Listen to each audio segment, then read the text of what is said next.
Hello, everyone. Welcome to the start of the 2024 Trap Chat Presents Rocking Around the Recruiter Tree with my co-host, the Shark, Richard Rosner. We are joined today by someone who needs no introduction, a friend of both of us, better one than me, obviously, friend of the show. This is what you've been on every one, right, Chris? Yeah. Kristina? Yeah. She's been on every one. Every year we bring Kristina back to rock around with us. So thank you for coming. Kristina is the founder of HRecruit. She does talent acquisition, HR work. She is phenomenal, coming to us from the Alabama area. Kristina, hey, how are you? Hey, I'm good. I feel so special because you guys have me every year. You are. Or maybe you guys just don't know enough recruiters. Oh, wow. Absolutely not Bama. We're not going to start this, and we're not going to start the slander right off the bat. We're going to work our way up to slander, maybe around question 5. Yeah, maybe around question 5 we can slander. Now. We're all festive. We all wore our red today. Our backgrounds are giving holiday spirit. But we're going to talk about the recruiters and everything recruiters are going through during the holiday season. So let's kick it right off. What unique challenges do recruiters face during the holiday season, and how do you navigate them to ensure a smooth hiring process? Okay, so this doesn't sound like it's specific to the season, but it is extra tough during this season, and it's availability. I think we have to navigate decision makers being out on vacation, or half of the interviewing team is not available. And so I specifically, anytime I do a job order intake, I'm asking that hiring manager, when do you want someone to start by? And if it's like January 2nd, which I hear a lot this time of year, I'm like, okay, is your team available to interview this week?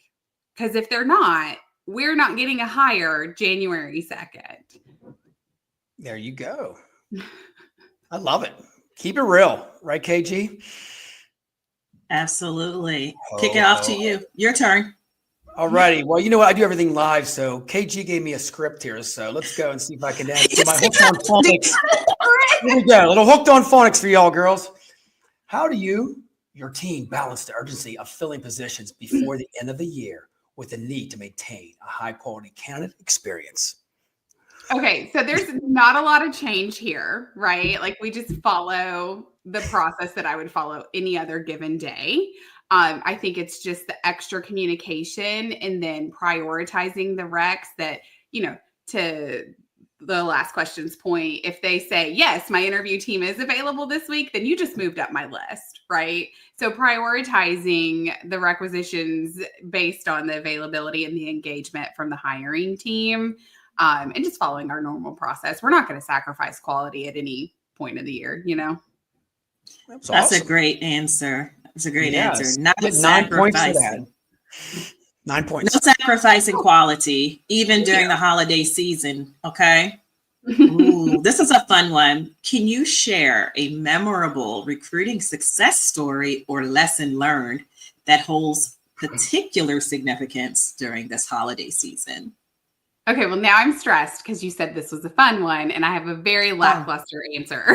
Well, that's fine. Well, I think there's not like one specific experience or memory or anything like that, but it's just a reminder that anytime someone switches a job, whether they are, making a lateral move, they're relocating, they're getting a promotion, or whatever the circumstances are, it is a big deal to get a new job. It impacts every part of your life. And it just feels like it's that much more impactful when someone's changing jobs at this time of year. There's so much going on outside of work, whether you want it to happen or not, right? Because we're just like engulfed in this culture where we're busy in November and December, no matter what you celebrate. And so I just think that it's just nice to remember that as recruiters, we're helping people while they're making a very, very, very big decision for themselves and or their families. Absolutely. On to you, sir. All righty, ladies and gents, here we go with number 4. Got your cookies and milk? Killing me. Yes, I have my hot chocolate. Well, I don't have anything right now. I need some bourbon or something like that. But okay, so here we go. Considering the increased demands and expectations in both personal and professional life, how do you maintain a work-life balance during the holiday seasons? Ho, ho, ho. Okay, so I live by my calendar, and we probably all say that all year, but genuinely during this time of year, if you give me something, I'm going and I'm putting it on my calendar in real time. And as I put it on my calendar, if that day is already getting out of control or that day is getting booked, or I know I've had one too many events the days leading up to it, I'm going to come back and say, no, or can we pick a different day? I have learned the hard way that no one else is going to protect my boundaries and my need for that work-life balance or balance in general in any area of my life. So I have to speak up and I have to do that for myself. And if that means I have to say no to some things, then I say no to some things. Good answer. Oh, I love that you guys are just like validating all of my I'm answers. loving it. Can I just get like a little crazy right now? Because my shirt says "Get Lit" on it. It's a great job, Kristina. You're doing a great job. Thank you. Wait, I'm trying to spice it up a little bit, girls. I see your shirt. It says "Get Lit." Yeah, it does. See? Can you send me one? Get lit. Oh, I see it now. I didn't notice Yeah. it when you pointed it out. I'm like getting real close to this. Get Lit jacket, blazer Yeah, of Get Lit sorts. jacket. Okay. They call you the first one. Just imagine being like the last guest. You know what'll happen? It'll be like Bad Santa. I'll be like, oh my. He'll have a cigarette hanging out of his mouth. Yeah. What's up, y'all? I'll definitely be drinking by the last one of these. Because this one is already started. The need for you to have alcohol, friend. Listen, Little eggnog. we started unhinged. Chocolate. We started unhinged. I mean, no one knows what was going on backstage, but let me just say, it was not a party. It was different. It was. Why would you tell on us like And did you say Hinge? Is that what you said? Unhinged. Okay, just remember, people, that's not the Hinge app. That is a dating app. It's not. That's what I was like, timeout. This is live from StreamYard. Oh, you thought you said we started out on Hinge, not That's what I thought too. I'm thinking, no, we didn't get on a dating app, did we? What's going on here? Surprise. It's okay, KG. I love it here. Listen, I love it here. This is why I do this, and this is why I do it with him, because I am never able to be 100% serious. Like, I'm usually the one that's cracking the jokes, but I find myself having to like be more calm and keep them under control. I'm not gonna lie. Kristina, when you heard that, what did you think? I was like, Hinge? I'm like, oh boy, we better explain. We have to. Told me it was unhinged because I was like, what? But then I caught up. Love it. Well, my accent has once again defeated me, and I am going to move on to the next question, which is important for job seekers. So, what advice, Kristina, do you have for job seekers navigating this holiday job market? And are there any seasonal adjustments they should be aware of in their job search strategy? So, really just stay at it. It sucks. It's tough. It's hard. You might not be hearing back or you might be getting rejections. But you just have to be consistent and just understand that it might take longer to hear back from folks during this time of year for all of the reasons that we've already talked about, right? People's schedules and being out of the office or whatever. But I love this question. Okay. And I have a team of recruiters that I work with for one of my clients. And I just had them do this same exercise. Like, what's your advice to job seekers for the holiday season? And one of the recruiters, and I'll give you her name, Kayla Ward, had the best out of all of them. They were all good, but you can find them all posted on the Serious Staffing LinkedIn page. But hers, she kind of took a different approach. We're always like, stay consistent, stay at it, don't give up. But she also pointed out, like, you have all these opportunities during the holidays, whether it's at an event or you're shopping or you're standing in line or, whatever, you're going to some kind of seasonal activity that's in your area, you can use that to network and connect with people. I mean, you really never know when you're standing next to a recruiter or a hiring manager or someone who influences hiring decisions. What is that? QR code on the back of my phone. You scan the shark everywhere you go. Every bar I go to, everybody scans me. Every bar I go to, everyone. Or restaurant or anything. Seriously, I love what you said there. QR codes are the thing. But no, thank you so much. Yeah. Go back to it. That was a commercial break. Sorry. But I think, we talk about our job search, in terms of getting on LinkedIn or searching Google Jobs or whatever job board that, you want to look at. But it can still happen in person and it can still happen at unexpected times. So I thought that was really good advice. So you guys go connect with Kayla because she's awesome. I really like her. I love that. Shout out to Kayla. Yeah. Your coasters at bars and restaurants are great with the QR code. So they can scan it when, figure they're drinking a beer and then you have your QR code, get hired by the shark. They scan that, goes right to your LinkedIn, Facebook.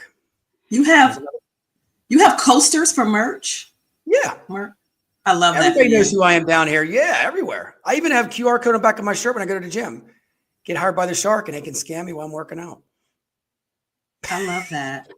I don't know how I feel about that yet. I need to process that one. You know what? Everything works. I'm on filters. You know that, Kristina. So it's like the shit I do anything. It is. I'm from Pittsburgh. We don't give a shit. We just have fun. We're Yinzers, as you can tell. I just feel like sometimes I gotta create some personal space for myself. It can happen anywhere. I see what you're saying. At the gym because I don't need that. I don't need you in my personal space when I'm at the gym. So that might be So some people do. Mine's a lifestyle. It's with me 24/7. Yeah. That's pretty cool though. Shout out to Planet Fitness. I like that you said that though. No. Both of you made great points. So shout out to Kayla. You said Sirius? Yes, SIRIUS staffing. Okay. Sirius staffing. Okay, check out Sirius Staffing, everyone. Check out Kayla's advice. But that gives two sides of the coin. Sometimes we focus more on the candidate experience than we do on the recruiter experience. And Kristina wants some non-recruiter time. The shark is on 100% of the time. So go. We have to, so job seekers, you have to remember, everybody's not the shark. And while you may be trying to make those personal connections, like right away, right? Like, hey, I know you're a recruiter. I see you on LinkedIn. Like someone's like eating their Chipotle. Do we eat that still? I don't know. I love it. That's my favorite. Time out. Don't even go there. Chipotle is great. I don't know. I mentioned it because my niece asked me for money for Chipotle yesterday. I was like, people under eat Chipotle. $10 and still great stuff. So don't make a face. While we're eating our lunch or again, while we're at the gym and we do not have a QR code on the back of our workout gear, we might need a second before you come at us with, running down your elevator pitch, your what I call your value proposition, asking us where you can email your resume. Can I have a moment, please? But again, I think it goes both ways. The same way we have some very aggressive recruiters who are always out, not just having their coasters present at an establishment where you can enjoy adult beverages and be sociable, but they're walking around hey, scan my QR code. Hey, go to my LinkedIn. Hey, it was calm down, leave me alone. So I love that you guys are giving both sides of it. And we just have to be mindful to practice what I call the platinum rule. Treat people the way they want to be treated, not the way that you want to be treated. Because you got it right. Yeah, I love it. I love how we just. Funny is my name. I love how we made that. I'm the workforce lifeguard. I save careers. I got a whistle and everything. No, all joking aside, but at the end of the day, I don't even find people jobs. I just want to have fun with it. When I'm out, I live the shark lifestyle 24/7. It's okay. Like a land shark in you my just hand. said that as if what you're doing is not real work, because you're how do you find people jobs? That's not true. That's not true. You absolutely connect people to their next employment. Oh, yeah, of course. But if they don't need a job, they still connect with me about anything else. Right. Social things. The Hinge app, if you want to, talk to Casey later about that. I'm done. I'm sorry. I had to do that. Full circle. I'm too sorry. I had to do that one more time. Can we go to the next question, please? This is a good one for you, Rich, because you just had a show today about AI, right? Yes. Okay. So big time AI in 25. Here we go. AI continues to evolve and shape the recruiting landscape. What tools, technologies, or forward-thinking strategies should talent acquisition teams adopt now to ensure they remain competitive and innovative through 2025 and beyond? Okay, I want to preface my answer with you guys already know, like, I hate this whole idea of technology is going to replace what recruiters do, or, recruiters know it's not going to replace us, right? But sometimes higher ups might think it's going to, or whatever. And so, if you have broken processes, fix your processes first, okay? Don't 100%. slap AI or something innovative on top of a broken process, or you're still just going to have a mess at the end of the day. So, like, those two things I have to say before I answer this question. But it also has to be based on whatever your business needs are. So if you do like high volume recruiting, right, and you need to touch a lot of people, then you need to be looking at AI tools that are going to help you talk to a lot of people at the same time and help you filter down the ones who are right for the opportunities that you're touching, right? That's really not anything super innovative or super new, but what we're doing is we're improving those tools that can help you do that. Every year we're seeing these things get a little bit better and a little bit better and a little bit better. Mm-hmm. And by the way, they get better because we use them and we give our feedback to the creators of them. So that's a part of this process as well. They're not perfect yet, but if you use them, give your feedback so that they can build it better. But people think of something like that, like engaging with a ton of applicants at one time to help you figure out who needs to be on the phone with a real person. I don't mean that in the sense of like the little chat bot that like jumps up when you go to a website and you're trying to order something and it's like, hi, I'm Sally. How can I help you? And you're like, close. And it never closes. Right? And it just pops right. Like, damn it. What is happening? Freezes up your screen and shit sometimes. I'm like, what is going on here? And you can't find the X. Yeah, it's too much. But you can leverage those type of tools for your internal database as well. And as recruiters, your internal database is one of the most valuable things that you have access to. So look at how you can use that kind of functionality internally instead of, externally in some superficial way that says, oh yeah, we use AI, but, come to peel back the data and no one's engaging with your AI. So it's not actually helping your recruiting efforts, right? But, you have to make sure that you're making decisions off of what your business needs are. Because if you're not a high volume recruiter, then maybe that's not the tool that makes the most sense for you, right? Maybe you use something that helps you create better job descriptions or better messages that are going to targeted, skill sets. There are all kinds of things that we can be looking at and testing and, trying. But again, don't do it if your processes are crappy. You got to fix it. Voice AI. I love voice AI, by the way. So, you know what? Can we talk about voice AI for just a second? Yes, please. Because it doesn't like me. I don't like it. It doesn't like me. Girls, it's a game changer in 25. Voice AI can scrub a database, do so many good things. It's awesome. Okay. So first, KJ, why doesn't it like you? Because it doesn't understand my accent. Okay, come on. You like Siri? Siri doesn't understand me. She's probably gonna talk to so like if I'm talking to something, like what it heard is not what I said. So that's a problem. Just like your show. The captions will be out of control. Like you thought I said that. And I said unhinged. Yeah. Not unhinged, but unhinged. But okay, right. So I did a demo for one of the voice AI, and I don't even remember which company it was through because there's multiple companies out there to choose from. So just do your research. Vendor agnostic here, okay? But the whole idea of it calling and phone screening a candidate on my behalf just really didn't sit right with me.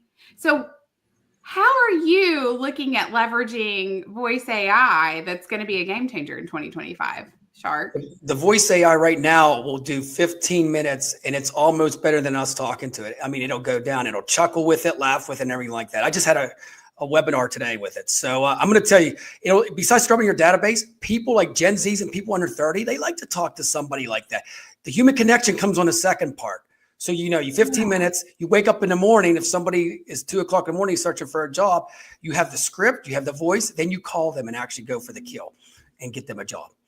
I mean, it's like the chum in the water is what a voice AI is. It's going to filter all the good stuff and give it to you.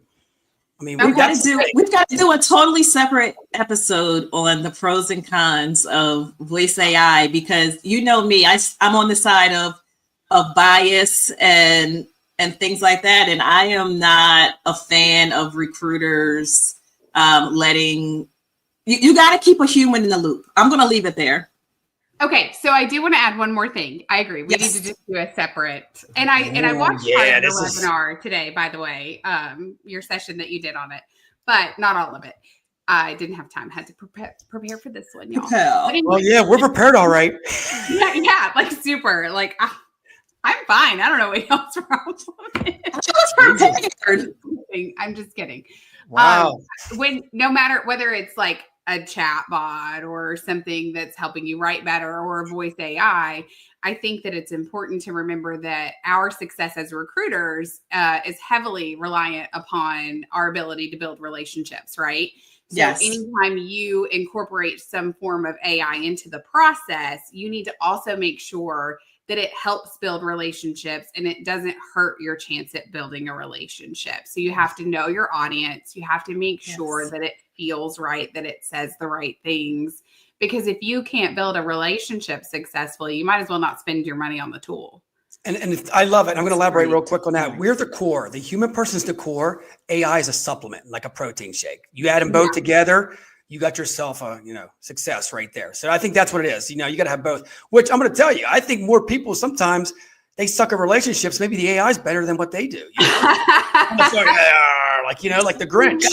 There's like always another side of the coin, right? Yeah, you never know. Oh, all right, Grinchy, kick the AI in. All right, now it's happy.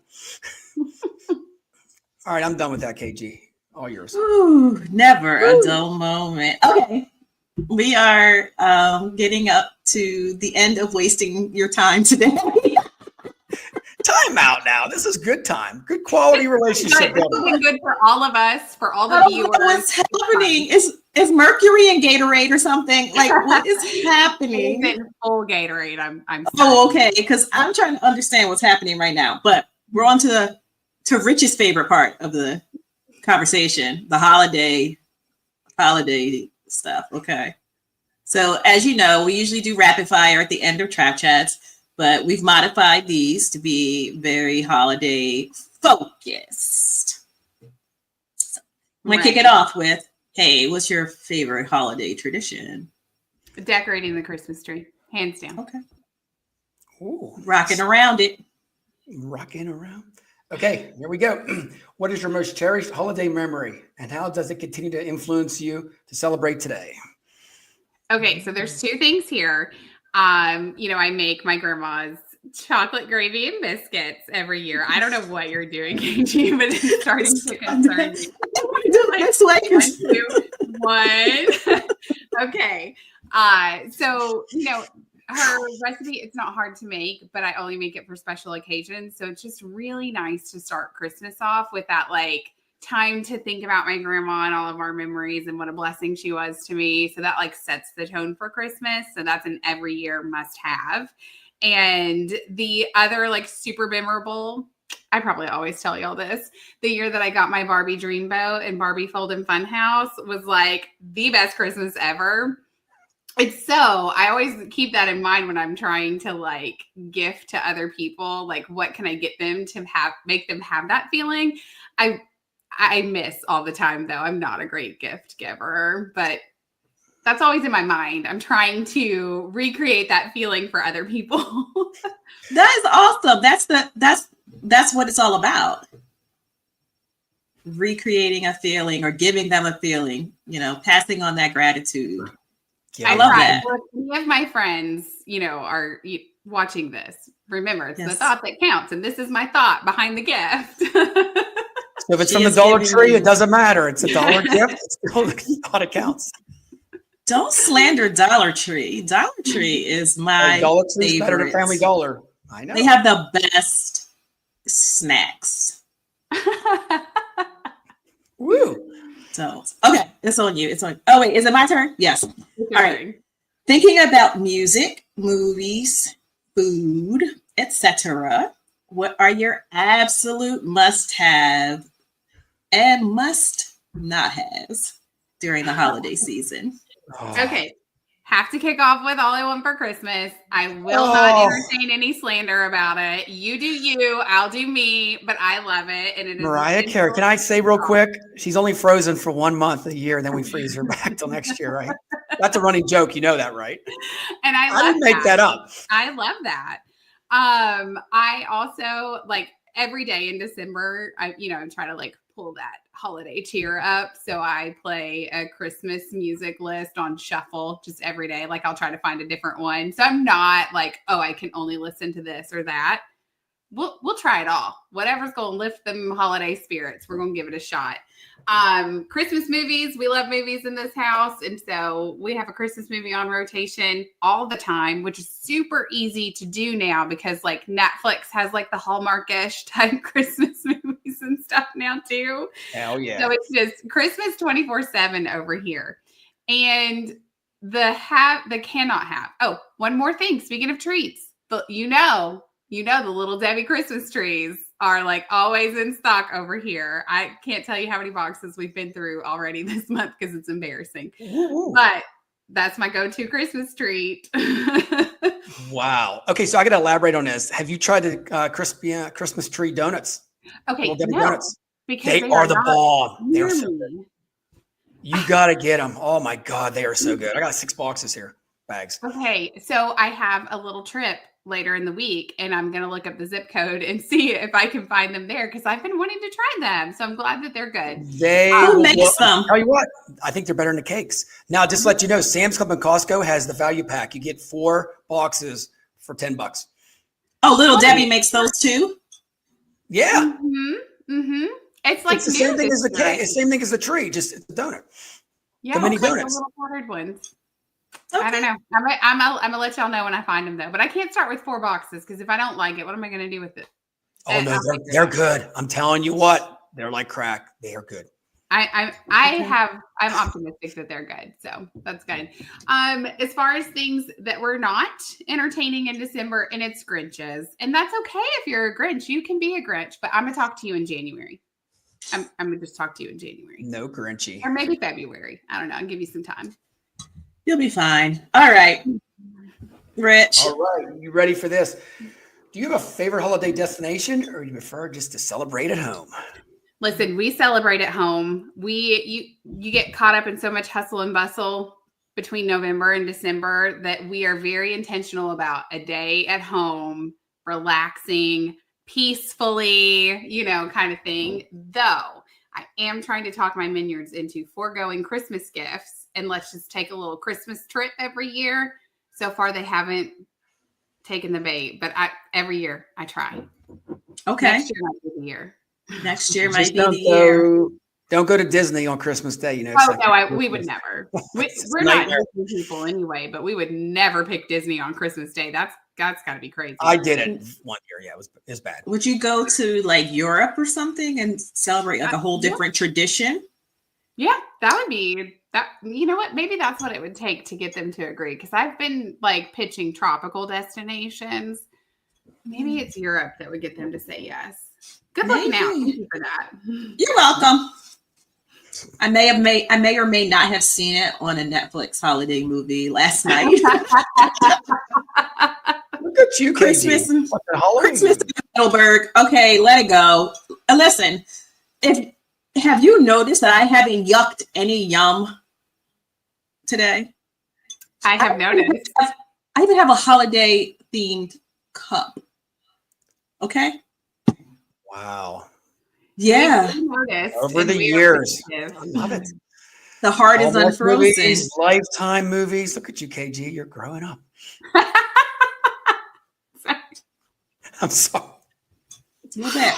All right, last question, because I know you are sick of me. Do you set New Year's resolutions? And if so, do you have any unique or interesting ones you'd like to share for 2025? Okay, so I usually start mine like in December because I feel like if I don't start it in December, if I wait till like January 1, as soon as I miss a day, I'm like, there goes that. I guess I'll start over next year. But if I like start something off cycle, then I have a little bit more grace for myself to like restart if I like kind of get off track, But really what I am, thinking about for the rest of the month and going into 2025 is just making sure that I'm still very intentional about my boundaries and doing work that I want to do, which is, part of why I left corporate and started my own company. Like I can say no to projects that aren't right for me. And just making sure that I stay true to that, even when tempted to do otherwise. That's a great one. Setting boundaries, staying intentional. And I will send you messages occasionally since you've already started that say, hey, have you set any boundaries today? Hey, I need that. Did you honor your boundary today? I'm going to do that for you. I need that. Right. Honestly, like, I don't know why for a long time I just thought like, somebody else would help me, with my boundaries or whatever. But it's like, no, if my lack of boundaries benefit them, then they're going to continue to take advantage. That doesn't make them a bad person. They're just taking what I'm offering, right? So yeah. I have to speak up and be intentional. Absolutely. Tell everyone where they can find you, where they can reach out. Oh gosh, that list is getting smaller and smaller. Really, you can find me on LinkedIn. That's like the main place you can find me. I'm on Instagram some too, but I'm really not on any other socials right now. Good for you. It's going great. I love it. Ooh, good for you. Love that. Rash, what about you? Any final thoughts before we close out this first episode? I just want to say thank you, Kristina. It's nice to see you again. I'll see you next year again, right? Once a year. Our annual catch up. Yes. That is it. I will say at the end, you watch college football, don't you? Yeah. I know. Well, just let you know, Penn State is in the top 12. We're in the playoffs. And there's a team that's not in it this year, but there's always next year. I'm sorry. Listen, that's not my team though, because you guys know I moved here from Arkansas. So yes. I've had a lifetime You're a Razorback college football disappointment. So the fact that Alabama is not, that doesn't faze me. I don't care.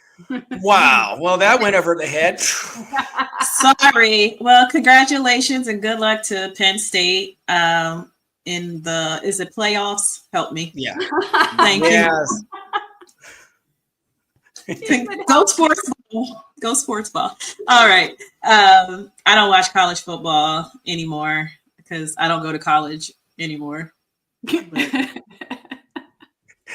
Gotta love KG. Oh my goodness. I didn't go to I went to Richmond. No disrespect to the Spiders, but we weren't like it wasn't like a huge school for football. And I'm from New Jersey. Like we didn't do Friday night lights. Football wasn't the thing. I'm sorry. Okay. Anyway, thank you again, Kristina. I am Kirsten. This is Rich, and we will see you next time rocking around the recruiter tree. Bye, everyone. Ho, ho, ho.